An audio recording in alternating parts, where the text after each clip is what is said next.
Vineta darbu meklē jau 3. gadu, bet Apes novada Trapenes pagastā darba nav, un nekā piemērota nav arī Alūksnē. Tomēr Vineta saka, ka vismaz pusgadu viņa var justies droši.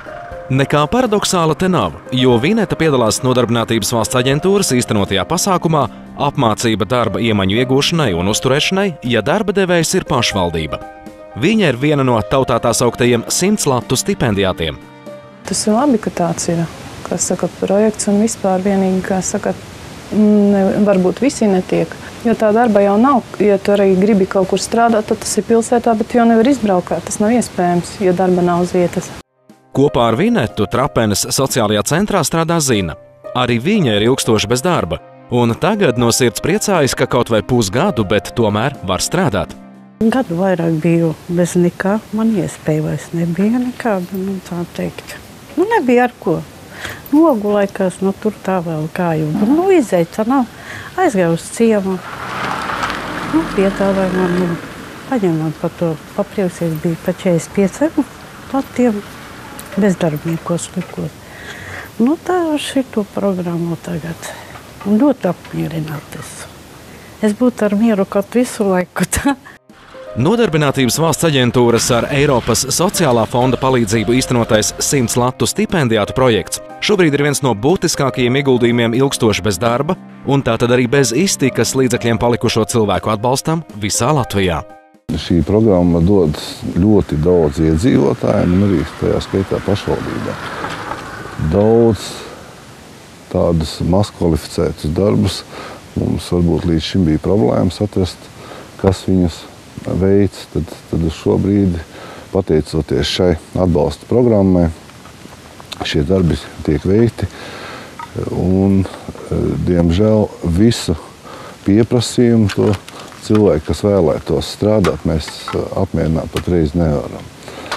Šobrīd Trapenes pagastā strādā 17 cilvēki.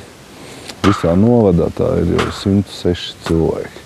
Tā kā mēs esam ļoti priecīgi, un es ceru arī visi tie cilvēki, kas šo programmu izmanto, ir priecīgi, ka ir tāda iespēja rasta. Projekts ir ļoti pieprasīts kā no pašvaldību, tā bezdarbnieku puses. Līdz šim tajā iesaistīts jau gandrīz 21 000 cilvēku. Tomēr savu rindu uz darba praktizēšanas vietām vēl gaida vairāk nekā 40 000 cilvēku. Gan pašvaldības ir gatavas veidot vēl papildus praktizēšanas vietas, gan arī bezdarbnieki ļoti gaida šo iespēju iesaistīties darba praktizēšanā, lai varētu nopelnīt šos 100 latus. Šobrīd projekts ir apstiprināts un izplānots līdz 2010. gada beigām, bet tai pašā laikā redzot reālo situāciju Latvijā, redzot arī bezdarbnieku pieprasījumu pēc šī pasākuma, Labklājības ministrija aktīvi meklē risinājumus, kā šo projektu pagarināt arī 11. gadā, un šobrīd tā problēma ir finansējuma pieejamība, respektīvi, ja tiks atrasta nauda, tad pasākums tiks turpināts arī 11. gadā. Vidzemē vislielākais darba vietu trūkums izjūtams Alūksnē, kur bezdarbs sasniedzis jau 20%. Tādēļ nav jābrīnās, ka šeit interese par 100 latu stipendijātu programmu ir patiešām liela. Reģistrētie bezdarbnieki izsaka vēlmi jau tajā brīdī, kad viņš jau pirmo dienu reģistrējās pie mums kā bezdarbnieks, jo pretendēt uz šo pasākumu var tikai tad, kad beidzās bezdarbnieka pabalsts, respektīvi, kad viņam jau teorētiski nav nekāda iztikas līdzekļu, tad ir vēlmi jāizsaka saulēcīgi, jo kamēr tā rinda pienāks, jo šobrīd mums jau vēlmes izteikuši ir 815 bezdarbnieki. Ir bijusi tāda saruna ar kādu no bezdarbniekiem, vai ne, kad kas tas ir 100 latu stipendija, tas nav nekas. Un tad es viņam es saku, mēs parunāsim ar tevi tajā brīdī, kad tev beigsies bezdarbnieka pabalsts. Un ja tajā brīdī viņš var pateikt, ka viņam 100 lati nav nekāda nauda, tad, diemžēl, tā nekad nenotiek. Jo dzīve ir diezgan, ekonomiskā situācija ir tāda, kāda viņa ir patreiz. Jolanta, Irina un Rūta šobrīd strādā sociālās aprūpes centrā Alūksne. Viņu stāsts ir ļoti līdzīgs daudzu Latvijas jauniešu stāstiem. Skola pabeigta, speciālā izglītība iegūta, bet darba nav. Meitene strādā ļoti labi. Viņām ir arī sava specialitāte. Viena ir grāmatvede, viena ir pavāre. Tā trešā laikam tādas pamatspecialitātes nav. Tas ir daudz labāk nekā nekas. Vismaz kaut kāds iztiks savāds. Es esmu pavārs un darbu es nevarēju atrast uzreiz pēc skolas, jo tad vajag līdzekļus dzīvošanai un tādu nebija. Tāpēc es iestājos bezdarbniekos un tagad strādāju simtniekos. Man tas mēnesī ir normāli, tas nav daudz, tas ir normāli. Es pabeidzu arodbiedru skolu, izmācījos par grāmatvedi un tieši sanāca skolu beigt, tad tā, kad sākās problēmas valstī, tā teiksim. Nācās kaut kā cīnīties un nekas neizdevās. Es esmu šajā programmā jau no oktobra. Šī projekta ietvaros ilgstošie bezdarbnieki veic maz kvalificētos darbus.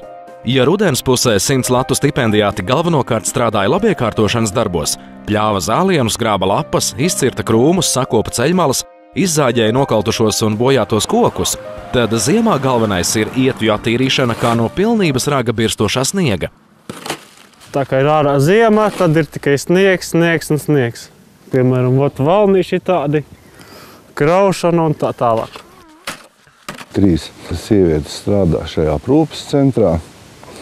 Tad cilvēki mums strādā pie malkas sagatavošanas jau nākošajai apkuras sezonai un arī pie graumalu attīrīšanas no krūmiem. Protams, vasarā to darbu būs daudz vairāk un mēs ceram, ka varēsim visus interesantus piesaistīt šajā programmā.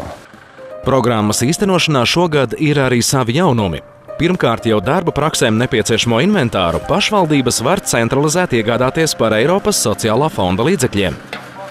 Aģentūra slēdz vispārīgo vienošanos ar inventāru piegādātāju, un šī vispārīgā vienošanās paredz, ka pašvaldības slēdz atsevišķus piegāžu līgumus ar inventāru piegādātāju atbilstoši iepirkumā tātad noteiktai cenai. Jāsaka, ka iepirkumā nav paredzēts kaut kāds konkrēts inventāra apjoms, kas tiks piegādāts, bet gan ir apstiprināts, nostiprināts inventāra saraksts ar noteiktām cenām, un no šī saraksta pašvaldības attiecīgi arī veic pasūtījumu. Uz šo brīdi līgumus ar piegādātāju ir noslēgušas gandrīz 80 pašvaldības no 124 mūsu noslēgtiem līgumiem. Un gandrīz pusē no šīm pašvaldībām, kas jau noslēdz līgumus, jau tiek veikts piegādes.